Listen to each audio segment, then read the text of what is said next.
This is a big deal. It's Thursday night. It feels like it's, I don't even know what it feels like.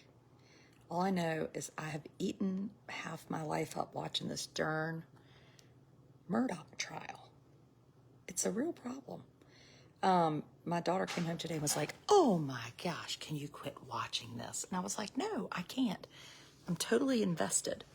I mean, I've been at this for like 2 years. Alec Murdaugh took the stand today. My whole family, they're tired of me. Now we have to go out. I mean, is there anybody else that gets this? I mean, I would assume that there are other people out there that are nuts like I am. Now I have to go outside and do the video because it's inappropriate to talk around small children. I'm going to go out here. I'm going to be very quiet. What did you think of him on the stand today? Well, I have a lot of thoughts.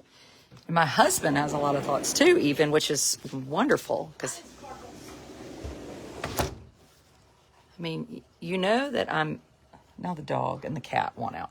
You know that I'm desperate when I allow people to paint during the week.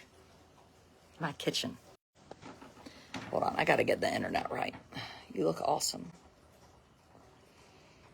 You're lying. You watched the whole trial today. I just finished it because I was trying to work and watch it at the same time, which amounts to not a terribly productive day, but I would just say I'm not feeling 100%. Yeah, me sick in the night. But then I seem to have perked up. But I've been reading about this norovirus going around. I was like, if I get the norovirus, I'm going to die. Big T was able to watch. No, so my husband, who is actually a real attorney, did not watch because he, as he will tell you, was actually, sorry, I'm trying to, putting you in a pot. He was working, doing, this is a really good angle for me.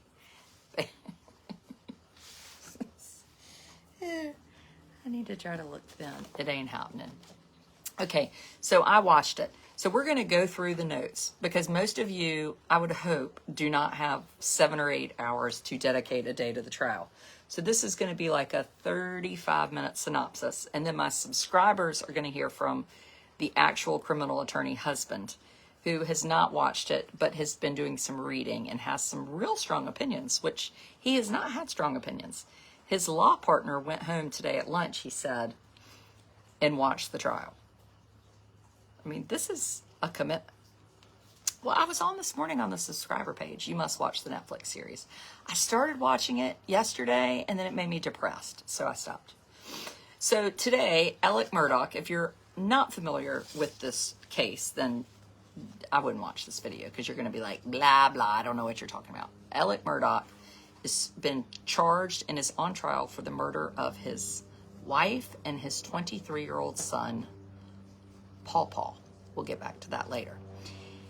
So today he takes the stand. So this whole time we've been like, is he going to take the stand? Is he not going to take the stand? My husband, who we'll hear from later, said they're crazy to let him take the stand. Crazy. The only time you let somebody take a stand is if you think they are going down. So today he takes the stand and the prosecution gets up, not the prosecution, the defense puts him on the stand. So they obviously get to talk first because this is the defense's turn. It's kind of like football. Each side takes a turn playing. So he gets up on the stand and he says, this is Alec's attorney, not Harpootlian, the other one. Did you blow your, and these are quotes. This is not me saying this. I would not say this mess. Okay, so this is a direct quote from the attorney, Alec's attorney. Did you blow your son's brains out? No, he said. I've pinned my subscriber page so you can go right to it. And then they move right in after that. Did you kill your wife? No. He said, is that you on the Snapchat video at 8:44 p.m.? Yes, it is. Yes, it is. Did you lie to the investigators on June 7th about being there at 8:44 p.m.? I did lie to them. I did. I did lie to them. It was me. I was there. Alec, why did you lie? As my addiction evolved over time, I would get paranoid thinking that people were after me. It's raining. I'm pretty sure my windows are down. It's okay. It's like a little car wash.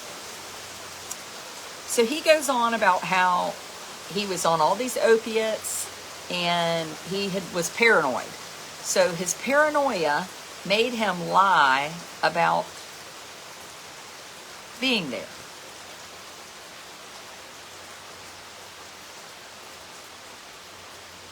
I'm not sure about that.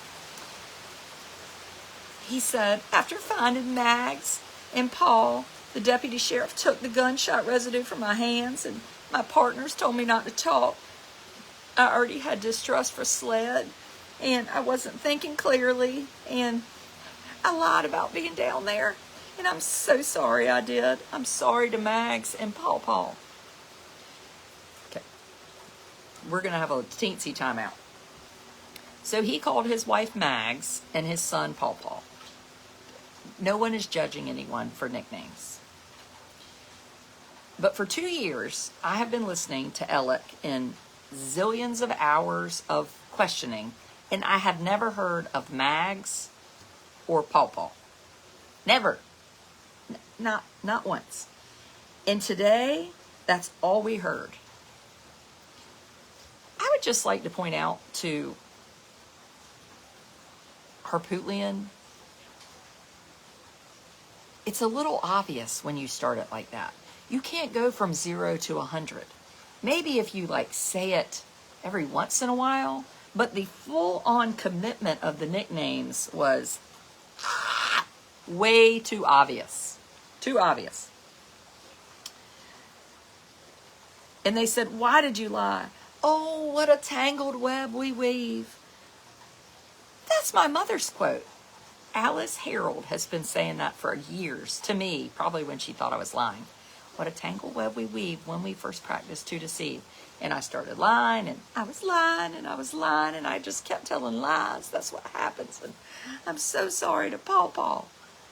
And I'm not making this a joke because it's clearly not a joke. But that was bizarre. Maggie's own sister called her Maggie. She called her nephew Paul. My brother's nickname was Aggie. I don't think I've ever told anybody that. I never speak about Adam to other people as Aggie because they wouldn't know who I was talking about. The idea that you're going to use nicknames and that everybody's going to know who you're talking about, that's why you don't use nicknames. He didn't use nicknames the whole time he was questioned. And then today they just poof, pop. So that's the first thing that the prosecution, I was about to say the offense. The offense is coming on after the defense. The offense comes on and says, wait. Did you call him Paul? Yes, I've always called him that. I've always called him Paul. Did people hear you call him Paul? Yes, they did. They did hear him call me Paul. Yes, they did. John Grissom was not in the courtroom today in front of Buster. Do you know who that was? That was the mayor of the town. This is how rumors get started. I got that frenzied text earlier today, and then lo and behold, it's the mayor who looks like John Grissom. It's not him. So let's carry on about that. They said, has anyone heard you call him Paul in the recordings? Well, I don't know about that. I don't know. You know why? Because you didn't. So I'm glad they put that out there first. I thought that was really good. One thing he told us that I thought was different, they said, let's talk about the day. he said, okay, we woke up that morning. So Maggie did wake up at Moselle that morning, which I thought, and Roro. I mean, who calls their child's friend Roro? It is weird. Oh, anyway. So he said, Maggie got up to leave. She had a doctor's appointment. And then she was coming back. You know, I never asked her to come back. I always asked her to come back. Every day I asked her to come back. I asked her to come back. And the defense hasn't, oh my gosh, she just scared me. I thought there was like a boogeyman behind me. The offense hasn't gotten to this yet, but the offense did say, or they did not say, he's acting like it's normal that Maggie went back that night. But Maggie's own sister said, I had to convince my sister to go to Moselle that night. I had to do that. And she's crying as she's saying, basically, I led my sister to her death. Hey, Julie, welcome to the subscriberhood. So we haven't, I hope, because, you know, I'm not an attorney, I just play one on TV. I hope that we're going to hear about that of Maggie was planning to leave, yet did her sister just make all this up? No, she didn't. So he goes into this, a dove field is a social part of our life. And the whole day was around this dove field, and if the sunflowers were dead, my people like to hunt. The whole day and they're not children, they are men, 23 years old and 26 years old. Those are men. Your two sons, who are men, I think would have more of a life than a dove field, but call me crazy. So he says he's at work all day. He leaves. He never mentions as part of his day, and this is what we're going to hopefully find out tomorrow. He never mentions that day somebody in his office said, Alec, where's the $700,000 or $800,000 that you stole? He just leaves that out. He doesn't bring that up, you know, because the sunflowers are dying, and we've got to run home and get that. Did your paranoia make you delete all those calls from your phone the night of the murder? Was that paranoia? Maybe it was paranoia, because why else did you delete the freaking phone calls? Paranoia. You're the one that said you had paranoia. That's why you deleted the calls. So the day goes on. Tell us about the day. Paul and I, now this is Paul. Paul and I go to the dove field.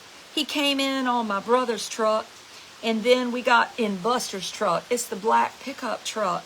The sunflowers were dead, so we knew we had to replant the whole field. How many cars do these people have? Let me tell you how many cars we have. We had 2 cars.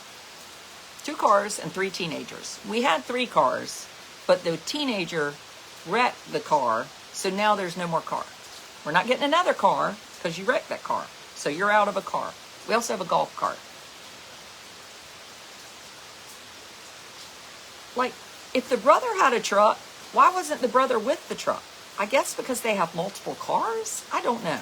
And again, these people are 23 and 26. I am 23. I was raised fairly wealthy. Let's just put it out there. Unlike Alec, I'm going to admit it. I was raised in a wealthy family.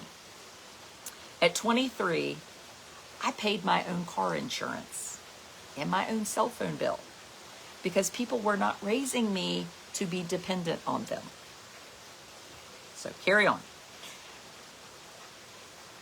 What did you do with Paul?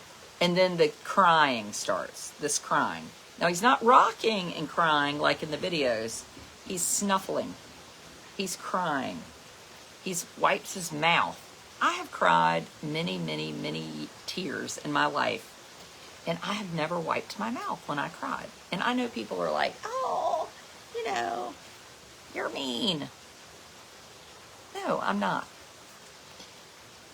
We just rode the property. We spent time together. Paul got home. He got home about 7 o'clock. And I got home about 6:40. Maggie arrived after 8. We just rode the property and we spent time together.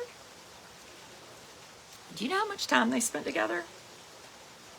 They rode around, according to the phones, for about 40 minutes. Now, before he got in trouble, he had said they rode around for 2 hours.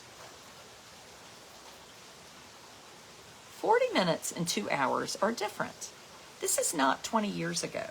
This is the last day you spent with your wife and son, and you can't understand you're wealthy if you're in the top tax bracket. Okay, well then I might not be wealthy. I didn't know that. Okay, now, Maggie gets home. Well, he goes into this. They said, how tall were you that day?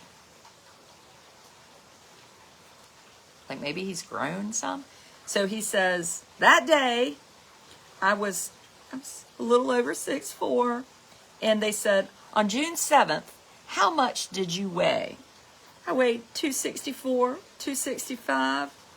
Mags arrived at 8:17. We had dinner at 8:20. I took a shower. Those are the clothes I had on at work that day. And he calls this, so we see a Snapchat video, and he has on khakis, and he has on a blue shirt. And today he calls that a dress shirt. Take your hat off.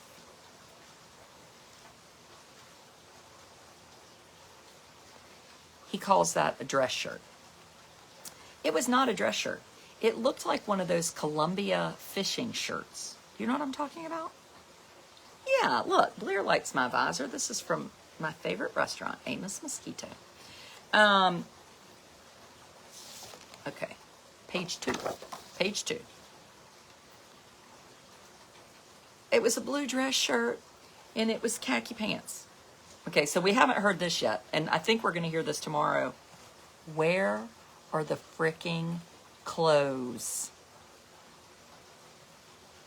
Where are the fricking clothes? Nobody's asked, and we don't know. And I don't know why, if the defense was smart, clearly I'm smarter than they are, they should have said, Alec, where are the clothes? And I wish he would have said, they're in my drawer at home. Because that's what we're all wondering.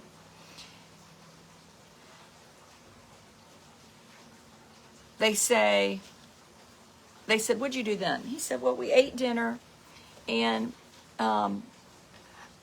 Paw, I think, was done by the time I finished my shower. I was hot, and I was taking pills, opiates, so I was so hot. I sweated a lot. I took the shower. I think Paw was done with dinner by the time I got out of the shower. Okay. I have a child with autism who wants to eat ice cream for dinner, and I have 3 teenagers. If someone has made us dinner, which is rare, but or if I have made us dinner, in this case, they have the housekeeper make dinner, and you've waited to eat until your mother gets home at 8:17, aren't you going to all sit down and eat together? Like in my house, people are either eating at 5:30, but at this point, if you've made it to 8, it's a game. It's like, we are going to eat together. I mean, my 17-year-old, my 15-year-old are like, where's dad? What's happening? We're waiting. So he says, I was hot, heavy, taking pills. I mean, I might need a shirt that says I was hot, heavy, taking pills. It's like my new mantra. And he leaves. He eats dinner. He goes down to the kennels. He said, yes, I lied. What was it he said again? I did lie to them. I did lie to them. Alex, why did you lie? As my addiction evolved over time, I would get paranoid thinking I wasn't thinking clearly. I lied about being down there, and I'm so sorry I did. Sorry to Mags and Paw. So he's lied. He leaves. He leaves the kennels at 8:40. What time was it? 8:47. So he's on a Snapchat video at 8:44 p.m. So let's just Let me take a breath. Let's just go over this timeline. Blair loves her phone. She's in there singing and memorizing words to a song and painting a picture for her friend's birthday. Alec got home at 6:40. At 7 o'clock, Paw got home. At 8:17, Maggie got home. They ate dinner together. At 8:44, Alec is on a Snapchat talking. So they had to eat dinner between 8:20 and 8:44. Right?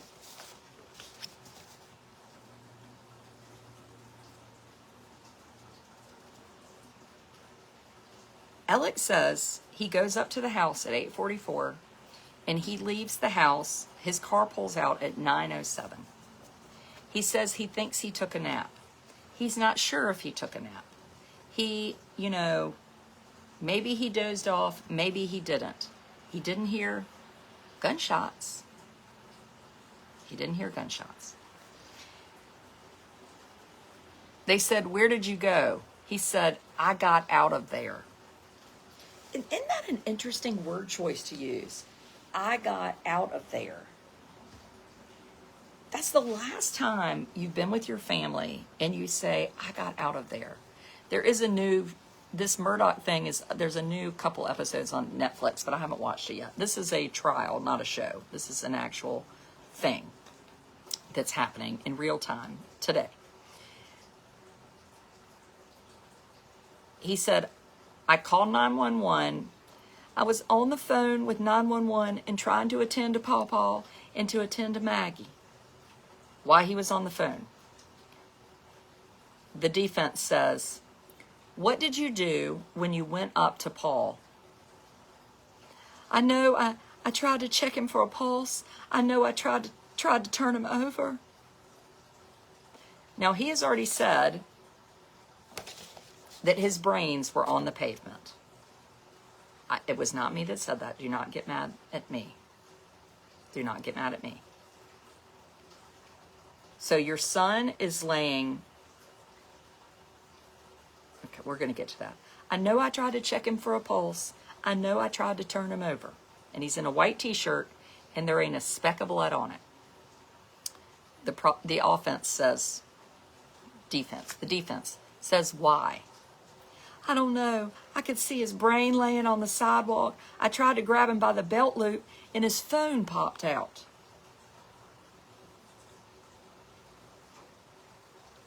So you're laying face down, and as he said, his brain was laying on the sidewalk, and you grab him by the belt loop to turn him over?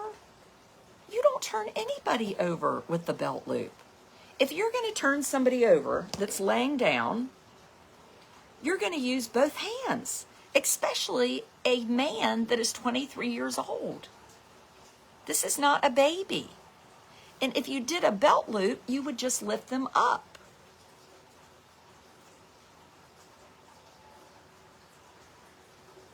I can't, it doesn't make sense. And this is part of what I think about truth. When you tell the truth, it might not make sense, but it would be, that's not true. It might seem plain or simple, but it makes sense. I saw why didn't you, let's just pretend this is a conversation. Why didn't you check your son for a pulse? I saw his brains on the sidewalk and I knew that was incompatible with life. Did you check his pulse? No, I didn't, and that's why. So if we were listening to that conversation, you would be like, well, that makes sense, right? That makes sense to me. Yeah, and then he asked, we didn't hear about that. We didn't hear about that today, but he did say to the police officer, are they confirmed dead? Are they officially dead? Again, weird. Welcome, Kim. Weird. I tried to grab him by the belt loop and his phone popped out. So I hope tomorrow we're going to hear from the offense and they're going to say, why wasn't there blood on you? Where were your footprints? There was a lot of blood. Yes, Temple Grandin is on my friend Carrie Cariello's page at 8 o'clock tonight. It's just a little Temple Grandin, who is amazing. And that's why I did this video early, so I could go watch Carrie Cariello and Temple Grandin. Ugh, God, I got the stomach bug. I'm trying to not puke. The defense. Did you touch Maggie? Yes, I did. So bad. So bad. So we've heard this little phrase, so bad. Where did you touch her? Down around her waist.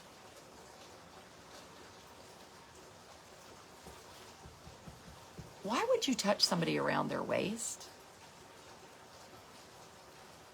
Yes, he did. He said, I went back and forth between the two of them for 17 seconds. These people were 30 feet apart. You called the prosecution the offense. I know, it's the offense and the defense. And just, I would just like to say, his cadence, the way he speaks is very unusual for someone well-educated. I realize that I have people be like, you don't have an accent. Well, my parents are from Ohio. I went to boarding school. Like, the accent has been pushed out of me somehow. I mean, I still say y'all and stuff like that. But he spoke. In fact, this is a sentence he said later. I'm jumping ahead of myself. And I did a lot of quotes because I thought this was really important. And I thought, you know, I didn't know Alec before, so I don't know how he talked. I stayed with Busta and Grandma and them, you know.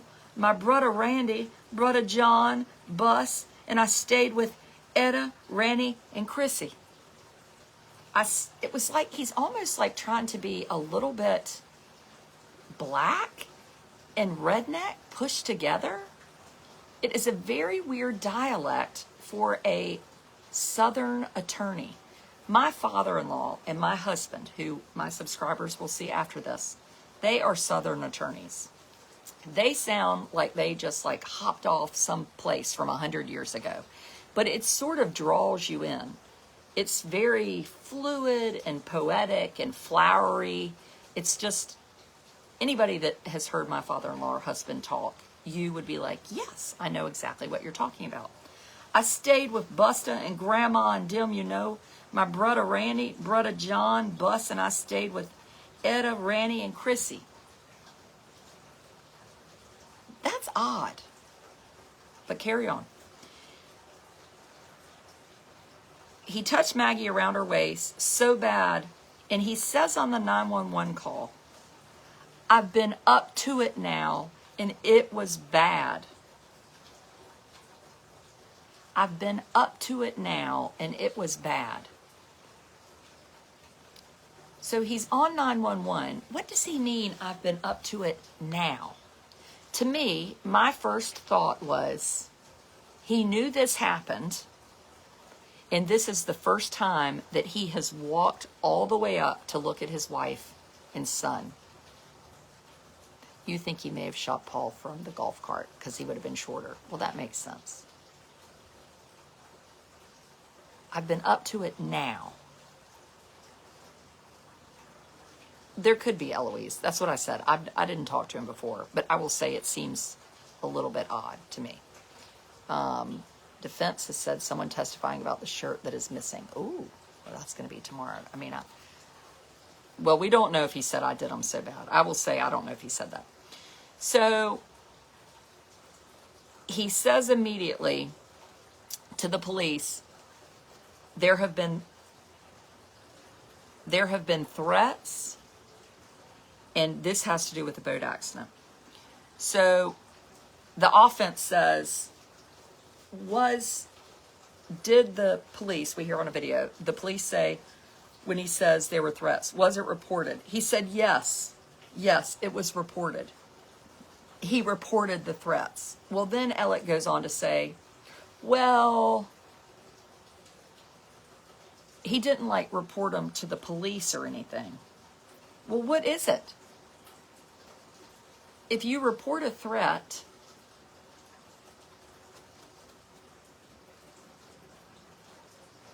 how do you report it if it's not to the police? That's what reporting is.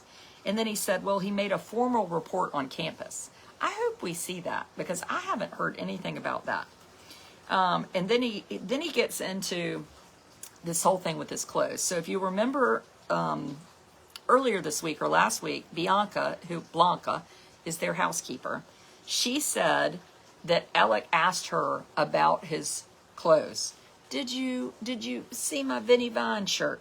And they say, oh, she's, he never said that. My dad, Bus said, my dad didn't wear Vineyard Vine shirts. Now, I don't believe that. And they're calling Blanca, basically, a liar. Well, Blanca has their dog, Bubba, who saw the murder. So this person that you think is a liar, you let them have your dog? Ain't no Southerner gives away their dog. When you hear this, like, the people left the dog at the airport or at the whatever. No. Like, we love our dogs. Our dogs are life. Now, so they go ahead and the defense says, well, we got to talk about Blanca knowing about these clothes. He said, well, the clothes were not an issue until there was no blood spatter found. No one cared about the clothes. And now the clothes are a problem. But we still don't know where the clothes are. Have you spent another night at Moselle since that night? No, I haven't. Why haven't you spent a night at Moselle? That question elicited a nine-ish second pause. Right? Like this.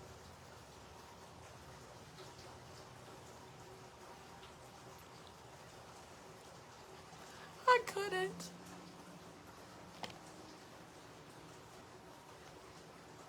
Okay. Blanca ain't a liar. I agree, Angela. Let me tell you something. He couldn't spend the night at Moselle, but lo and behold, we have a little conversation here from jail when he called his son, Buster, and encouraged him to go to Moselle to go kill a deer. So if that created so much heartfelt trauma today, why months ago did he say this? And this is a quote. Okay, you ready? This is, will you take a phone call, please? Will you accept the charges for the call? I mean, who knew they even did that? Yes, I will. Hey, Bus. Let me tell you what you ought to do, Buster. I think the feeders are full at Moselle. If you felt like going back there, I bet there's deer all over them things. Buster says, I'm not going back. What's that going to do for me? Kill a deer? Buster, I'm not going hunting out there. I don't blame you. I'm just letting you know. Do you care if I let Jim do it?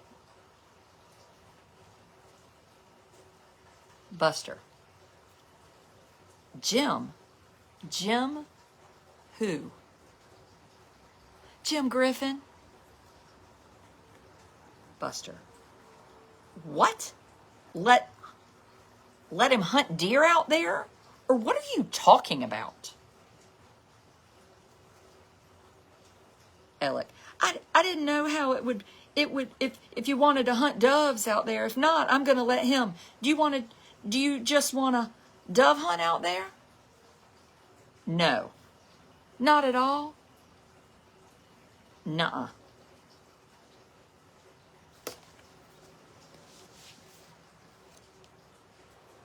So we have two things happening. We have one, Alec calling him from jail to see if he wants to go hunting out there.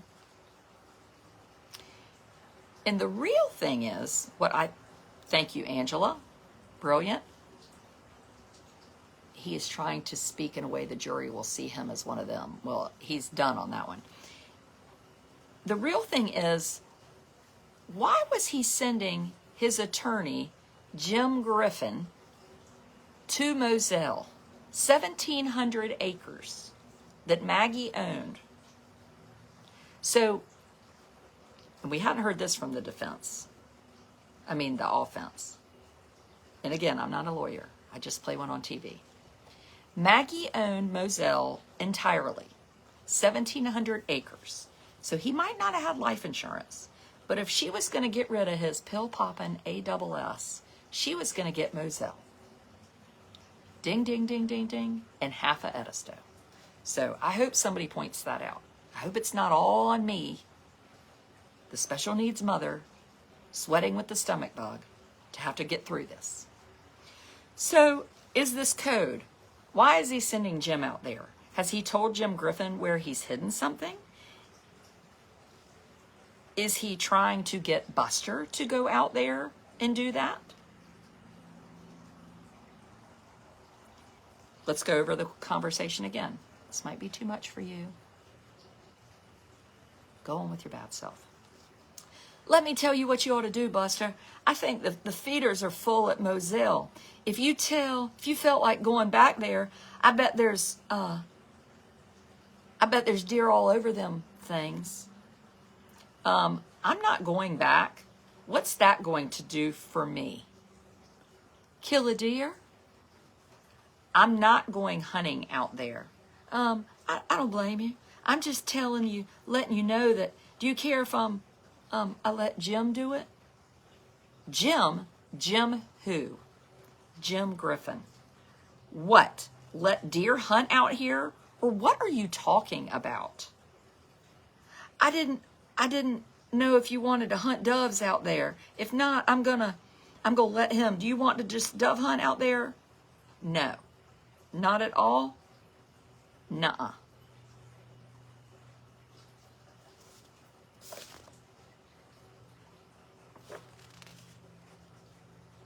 Oh, I was like, how am I already done? I can't be done. I skipped. So we skipped. Okay. So we're on page, actually. We're on page... Oh, are we on page 2? No, we were talking about the clothes. He didn't spend the night at Moselle. Page 3. Okay, this is when we get into Maggie being the sole owner of Moselle, which we haven't heard about. He said he was not concerned at all about the financial info being released because they were basically saying, was there a worry that you were getting ready to have to go to court and release all this information that Mark Tinsley had asked for? And he was like, no, I wasn't concerned because no judge has ever made anybody do that in the history of the world. But I think that's bullshit. And I was preparing a document. How did you get in this predicament? Spending so much on pills. My addiction is to opiate painkillers. I did steal. And then he starts doing this weird thing for about 2 hours. He smacks his lips like this. It was nuts. He describes Maggie, how she, would bite her lip and how it was so wonderful and how she was so wonderful and she was this wonderful mother and blah, blah, blah, blah, blah. And then he talks about Paul. And this is one thing that really stuck out to me, and this might be a leap. Paul was a man's man. Does anybody else think that's a weird way to describe Paul? Paul was a man's man. There have been rumblings that Buster could have been involved with Stephen Smith, which would tell me that Buster was not a man's man.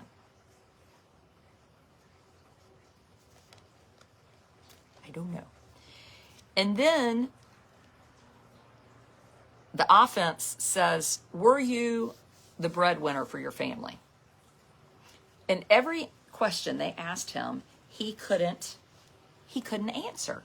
It was very interesting. It was like a really weird thing of you need to act like a victim and you're going to call the attorney Mr. So-and-so and you're not going to get mad. You're going to be like, I don't know.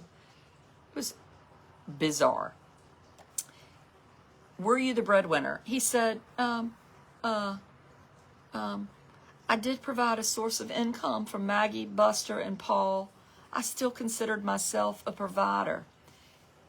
These people were 23 and 26. They talked to their dad twice a day. Yet, Buster didn't know his dad's birthday? I tell you what, if somebody was paying for my vehicles when I was 26, I was babysitting to pay for a husband in law school. Ain't nobody paying me a vehicle. I would have known my freaking dad's birthday. Just FYI. So then they get into this whole, they go down the slippery slope of this badge that he's got for being they go through his history. Like basically there's, you know, in the movie Forrest Gump when there's like, how did Forrest get his name? And they show basically the head of the Ku Klux Klan and it goes on and on and on. Well, that's what they did today. So they go through this thing about how your great-grandfather was the solicitor, and then the one was the solicitor for 46 years, the longest. He was the longest in any country. I'm very proud of them. And he's got this little badge and this wallet, and, you know, were you a solicitor? He was a volunteer solicitor. Well, then they say, and he's like, I just was a volunteer. I never was that. I never was this. They said, when did you have the blue lights put in your vehicle? I don't know. I'm not sure of the time. Who put the blue lights in your vehicle? I had them installed. He had blue frickin' lights in his vehicle? I do not know a DA in North Carolina with blue lights in his vehicle. And this is at the point where they say, have you ever called him Paw Paw during the investigation? Yes, I've called him Paw Paw. No, during the recorded statements. I don't know if I have or not. Did you have on your badge on the night of the boat wreck? I don't believe so. Well, then they show a photo of the badge hanging out of his darn pocket. And he admits, a badge has a warming effect with other law enforcement. But I never told anybody not to cooperate with law enforcement. So there is, from that night at the hospital, there is a nurse, a security guard, and 3 other humans that were on the boat. And they all say that they heard him saying, do not say anything about who was driving the boat. So either they're all lying or Alec is. And I hope the jury, I mean, I don't know how the jury can do anything without notes. I hope the jury can think, that nurse said she heard him saying that. The security guard heard that.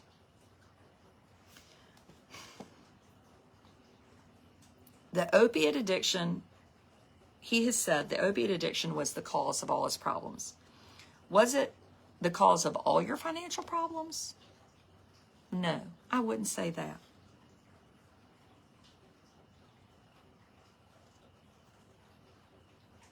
Then they go through all these cases, and he says, I just want to get through these cases quick. We can do this quicker. And they say, I know you want to get through it quicker, but that's not what we're going to do. Yes, I think it is bizarre that he did not have security cameras on his property, Ashley. Yes, I do. I think that is nuts. If you are so worried somebody is going to get you, and you live out in the middle of the frickin' sticks, you're not going to have cameras out there? Baloney. Baloney. So they go through these cases about this teenager. How much did you steal from her? $350,000. You got paid $1.3 million. Then they go through Hakeem Pickney, a quadriplegic who gets $10,245,000. The attorney fees were $4 million. And then he stole $375,000 from a quadriplegic. I don't care if you are sucking up cocaine through your fanny. Nobody steals money from a quadriplegic. It's like you would be thinking, I'm going to rot in hell. Like I'm going to be cleaning the hell's toilets. Right? So they say, what was it like when you talked to him? I don't recall. I don't recall. I don't recall. I don't remember. So you can't remember one time of talking to these people about the money they're going to get? No, he can't. Well, this is where my husband was like, oh, my husband says, I mean, I'm going to tell you something right now. When you are settling a case, these people are white on rice. I live under a cloud of people waiting to get their money. That is a lie. So that's what Thomas is talking about tonight when I'm done. The idea that these people don't call him or want to know about their 10 million. Thomas is like, I mean, 8,000. They're like, have you gotten a check yet? I mean, Eastern North Carolina is similar to South Carolina. These people are poor and they want their money. They want their money. But for some reason, all these people, they don't care about their money. Alec doesn't remember a thing.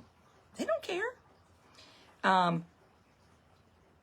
Would you characterize yourself as a wealthy family? I wouldn't characterize my family as wealthy. And then this is really good. Then the offense says, you were making more than $1 million a year and stealing money on top of that. But that's not enough money for you? Well, I didn't say that. I don't know what you mean by wealthy. Could we say that $1 million a year is wealthy? Yes, we can. And I am not wealthy. I am now qualifying it as $1 million a year. He's not wealthy. Oh God. He says, I was making a bunch of money. And then they said, well, Russell Lafitte loaned you money from a conservatorship for 2 of the Polar sisters. These nice sisters, he loaned you money. Why did he do that? He said, I don't know that. What do you mean you don't know that? You have to know that. You don't know that? You borrowed $1 million from teenagers. And you know what he said? Well, I think Russell Lafitte knew that I could pay better than the bank could. The interest rate was high. And the guy was like, no, it wasn't. It was not high. He said, tell me one conversation that you can remember with these clients. Can you talk about the $1.3 million you stole from the Badgers after you had been paid $1.2 million in fees? They didn't get a penny. No, I can't recall. I can't recall. The financial impact was huge. And then he says this, and this is what I'm going to leave you with. You can't tell me one conversation because you didn't care about these people. This is the most powerful statement of the whole day. These are people I still care about, and I did them this way.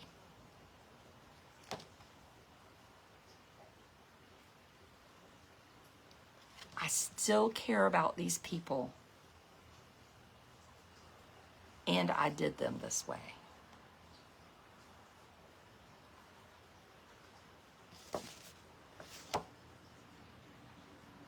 Why did they do you this way? They did you wrong. They did them wrong. I did them this way. I did them this way. Not about his wife and son, but about all these people he stole from. Is that ironic? I guess we'll have to see. I hope somebody else that maybe is a real attorney getting paid more than me caught that. I hope somebody else caught that that's a real attorney. I hope they caught that. We'll have to wait and see tomorrow. Carry on. I'm going to go find my husband. So the real attorney can talk about how he doesn't remember any conversations about his clients getting their money. You want to subscribe, come on over. If you want to know where your $5 a month goes, it goes to me sitting in that chair watching television all day long. Yes, all frickin' day long. Just so I could give you a 30-minute synopsis and saved you 7 hours. I mean, thank you.